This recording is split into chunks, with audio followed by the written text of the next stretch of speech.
Hello বন্ধুরা, আজকে দেখো কি রান্না করেছি। পেঁপে সিদ্ধ ওই যে ভাতের মধ্যে দিয়েছি, আর এদিকে বেগুন আর আলু দিয়ে মাছের তরকারি করলাম। জিরে ফোড়ন দিয়েছি, একটা তেজপাতা আর তোমার শুকনো লঙ্কা। আর এর মধ্যে মশলা তেমন কিছুই দিইনি, শুধু একটু রসুন দিয়েছি আর শুকনো লঙ্কা। নুন হলুদ তো আছেই।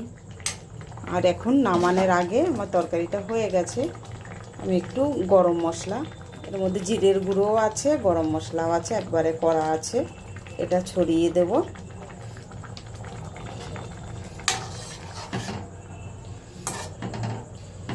আমার হয়ে গেছে, এখন বন্ধ করে ঢেকে দেব, কারণ গরম মশলা দেওয়ার পরে আর তোমার জাল দিলে সেন্টটা উড়ে যায়। ঠিক আছে বন্ধুরা, ভালো লাগলে রেসিপিটা লাইক কমেন্ট করে জানিও। টাটা, সবাই ভালো থেকো, সুস্থ থেকো।